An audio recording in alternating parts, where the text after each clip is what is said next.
नमस्कार साथियों, स्वागत है आप सभी का आपके अपने YouTube channel Rathore academy by Rohit Rathore में।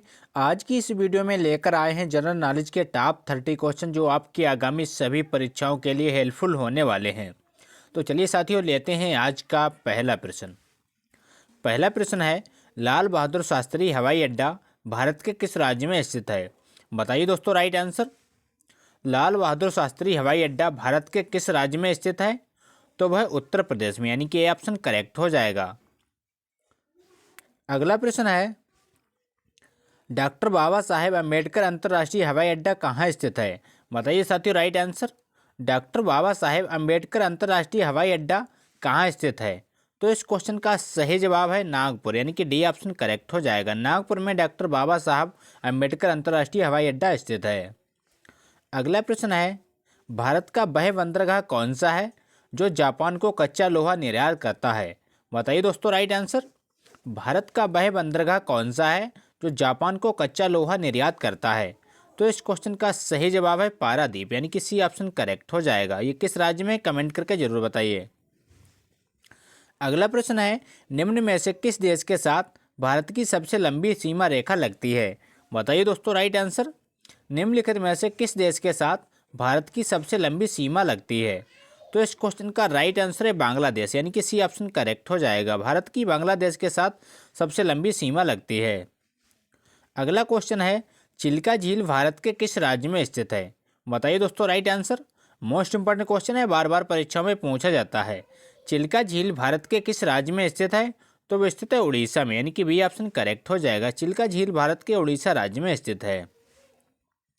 अगला प्रश्न है, भारत में पाए जाने वाले कुल ऊँटों की संख्या का 50% किस नस्ल के होते हैं? बताइए दोस्तों राइट आंसर। भारत में पाए जाने वाले कुल ऊँटों की संख्या का 50% किस नस्ल के होते हैं? तो इस क्वेश्चन का राइट आंसर है बीकानेरी, यानी कि बी ऑप्शन करेक्ट हो जाएगा। 50% ऊँट बीकानेरी के होते हैं। अगला प्रश्न है, भारत में शुद्ध सिंचित क्षेत्र में राजस्थान का कितना हिस्सा है? बताइए साथियों राइट आंसर। भारत में शुद्ध सिंचित क्षेत्र में राजस्थान का कितना हिस्सा है?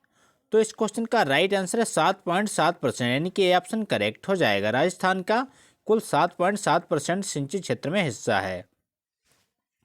अगला प्रश्न है, इंदिरा गांधी नहर किस देश के संगम से निकाली गई है? बताइए दोस्तों right answer. Most important question है, इंदिरा गांधी नहर किस देश के संगम से निकाली गई है? तो वो निकाली गई है ब्यास और सतलज, यानी कि डी ऑप्शन करेक्ट हो जाएगा। ब्यास और सतलज नदी के संगम से इंदिरा गांधी नहर निकाली गई है। अगला प्रश्न है, गंगा नहर जो सबसे पुरानी नहरों में से एक है का निर्माण गंग सिंह जी ने कब करवाया था? बताइए दोस्तों राइट आंसर। गंग नहर जो सबसे पुरानी नहरों में से एक है का निर्माण गंग सिंह जी ने कब करवाया था? तो इस क्वेश्चन का राइट आंसर है 1927 ईस्वी में, यानी कि बी ऑप्शन करेक्ट हो जाएगा। 1927 ईस्वी में गंग सिंह जी ने करवाया था। अगला प्रश्न है, इंदिरा गांधी नहर परियोजना को पानी किस बांध से मिलता है? बताइए दोस्तों राइट आंसर। इंदिरा गांधी नहर परियोजना को पानी किस बांध से मिलता है?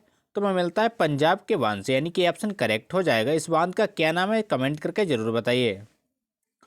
अगला प्रश्न है, इंदिरा गांधी फीडर नहर की लंबाई किस राज्य में सबसे अधिक है?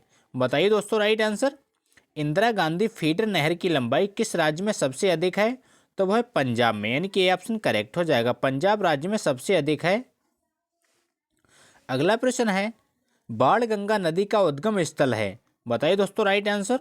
बाण गंगा नदी का उद्गम स्थल कौन सा है? तो वह बैराट की पहाड़ियाँ, यानी कि बी ऑप्शन करेक्ट हो जाएगा। बैराट की पहाड़ियों से बाण गंगा नदी निकली हुई है। अगला प्रश्न है, मरु प्रदेश में प्राचीन समय में कौन सी नदी बहती थी लेकिन अब नहीं बहती है? बताइए दोस्तों राइट आंसर। मरु प्रदेश में प्राचीन समय में कौन सी नदी बहती थी लेकिन अब नहीं है? तो इस क्वेश्चन का राइट आंसर है सरस्वती, यानी कि बी ऑप्शन करेक्ट हो जाएगा। अगला प्रश्न है, विश्व में सबसे पुरानी और विकसित नहर व्यवस्था भारत में कौन सी है? बताइए दोस्तों राइट आंसर। विश्व की सबसे पुरानी और विकसित नहर व्यवस्था भारत में कौन सी है? तो वह है गंग नहर, यानी कि ऑप्शन करेक्ट हो जाएगा। अगला प्रश्न है, अवंती किस धर्म का प्रसिद्ध केंद्र था? बताइए साथियों राइट आंसर। अवंती किस धर्म का प्रसिद्ध केंद्र था? तो वो था बौद्ध धर्म। यानी कि ए ऑप्शन करेक्ट हो जाएगा। बौद्ध धर्म का प्रसिद्ध केंद्र था अवंती, याद रखिएगा, इंपॉर्टेंट क्वेश्चन है। अगला प्रश्न है, अवंती नरेश चंद्र प्रगोट किसका समकालीन था? बताइए दोस्तों राइट आंसर। अवंती नरेश चंद्र प्रगोट किसके समकालीन थे? तो वो थे महात्मा बुद्ध के, यानी कि ऑप्शन करेक्ट हो जाएगा। अवंती नरेश चंद्र प्रगोट महात्मा बुद्ध के समकालीन थे, याद रखिएगा, इंपॉर्टेंट क्वेश्चन है। अगला प्रश्न है, किसे आदि महाकाव्य के नाम से जाना जाता है? बताइए साथियों राइट आंसर। किसे आदि महाकाव्य कहा जाता है या जाना जाता है? तो वो है रामायण, यानी कि बी ऑप्शन करेक्ट हो जाएगा। रामायण को आदि महाकाव्य के नाम से जाना जाता है। अगला प्रश्न है, भारत में राष्ट्रीय पक्षी का वैज्ञानिक नाम क्या है? बताइए साथियों राइट आंसर। भारतीय राष्ट्रीय पक्षी के वैज्ञानिक नाम क्या है? तो इस क्वेश्चन का राइट आंसर है पैवोक्रेस्टेरस, यानी कि सी ऑप्शन करेक्ट हो जाएगा। इसका वैज्ञानिक नाम पैवोक्रेस्टेरस है। अगला प्रश्न है, भारत के कुल नमक उत्पादन का सामर झील में कितना उत्पाद होता है? बताइए दोस्तों राइट आंसर। भारत के कुल नमक उत्पादक का सामर झील से कितना उत्पादन होता है?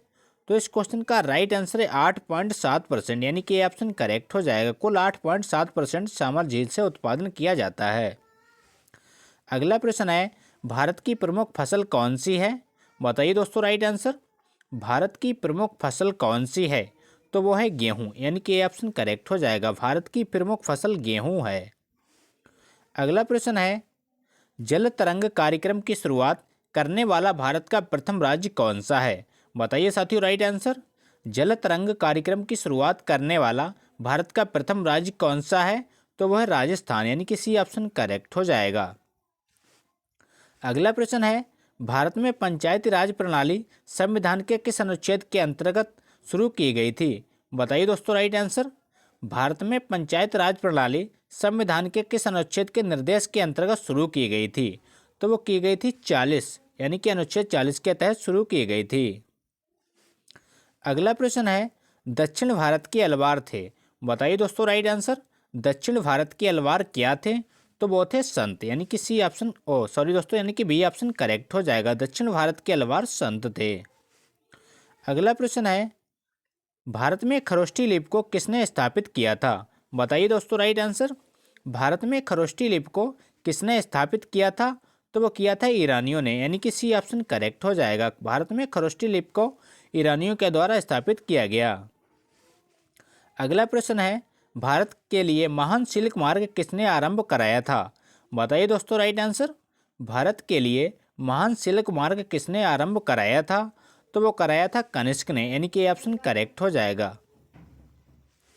अगला प्रश्न है, भारत पर आक्रमण करने वाला प्रथम मुसलमान कौन था? बताइए दोस्तों राइट आंसर। भारत पर आक्रमण करने वाला प्रथम मुसलमान मोहम्मद बिन कासिम था, यानी कि बी ऑप्शन करेक्ट हो जाएगा। मोहम्मद बिन कासिम ऐसा मुसलमान था जिसने भारत पर पहली बार आक्रमण किया था। अगला प्रश्न है, निम्नलिखित में से किस राज्य में चंदन के घने जंगल हैं? बताइए दोस्तों राइट आंसर। निम्नलिखित में से किस राज्य में चंदन के घने जंगल पाए जाते हैं? तो इस क्वेश्चन का राइट आंसर है कर्नाटक, यानी कि डी ऑप्शन करेक्ट हो जाएगा। कर्नाटक में चंदन के घने जंगल पाए जाते हैं। इंपॉर्टेंट क्वेश्चन है, याद रखिएगा। अगला प्रश्न है, भारत के किस रेलवे जोन में सबसे अधिक रूट किलोमीटर में है? बताइए साथियों राइट आंसर। भारत के किस रेलवे जोन में सबसे अधिक रूट किलोमीटर में है? तो वह है उत्तर रेलवे में, यानी कि सी ऑप्शन करेक्ट हो जाएगा। अगला प्रश्न है, ग्लोब पर कर्क रेखा भारत के कितने राज्यों से होकर गुजरती है? बताइए साथियों राइट आंसर। ग्लोब पर कर्क रेखा भारत के कितने राज्यों से होकर गुजरती है? तो वह है 8, यानी कि बी ऑप्शन करेक्ट हो जाएगा। अगला प्रश्न है, भारत लोहा इस्पात का सबसे अधिक निर्यात किस देश को करता है? बताइए दोस्तों राइट आंसर। भारत लोहा इस्पात का सबसे अधिक निर्यात किस देश को करता है? तो वो करता है जापान को, यानी कि ये ऑप्शन करेक्ट हो जाएगा। तो ये थे दोस्तों आज के मोस्ट इंपॉर्टेंट क्वेश्चन। अगर वीडियो अच्छा लगा हो तो लाइक करें, दोस्तों के साथ शेयर करें और चैनल पर नए हो तो चैनल को सब्सक्राइब करना ना भूलें। मिलते हैं नेक्स्ट वीडियो में, तब तक के लिए प्यार भरा नमस्कार।